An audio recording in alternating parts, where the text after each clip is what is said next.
Welcome back to Business Today. The International Monetary Fund has projected the global economy will grow by 6% in the year 2021, anchored on the large fiscal support in large economies and the vaccine rollout, which is boosting confidence in the populace. This comes amidst concerns of debt distress in many countries.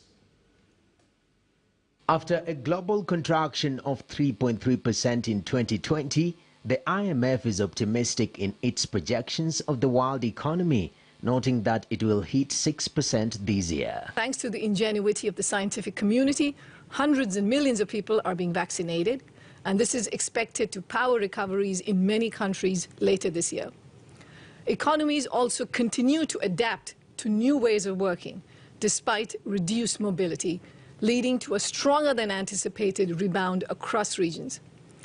Additional fiscal support in large economies, particularly the United States, has further improved the outlook. In 2020, Sub-Saharan Africa had a contraction of negative 1.9%, but for 2021, IMF projects a growth of 3.5%. Now, within the region, of course, there are huge differences in country circumstances.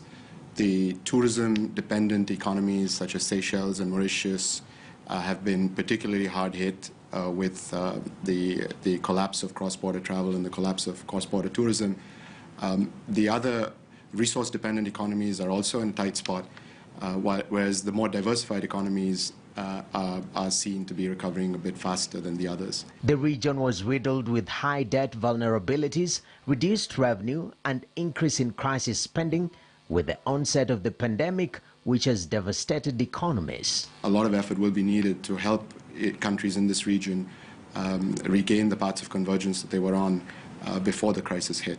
And that must come from the international community with the efforts that, for instance, the IMF has been anchoring as well, but also within countries, the efforts must, once this crisis fades, the efforts must be directed towards boosting domestic revenue sources, catalyzing private financing, and ensuring that the region as a whole resumes a path of healthy job creation. The disruptive nature of the pandemic is expected to continue in the job market. Now, because the crisis has accelerated the transformative forces of digitalization and automation, many of the jobs lost are unlikely to return, requiring worker reallocation across sectors, which unfortunately often comes with severe earning penalties. Swift policy action worldwide, including $16 trillion in fiscal support, prevented far worse outcomes. Our estimates suggest last year's severe collapse could have been 3 times worse had it not been for such support.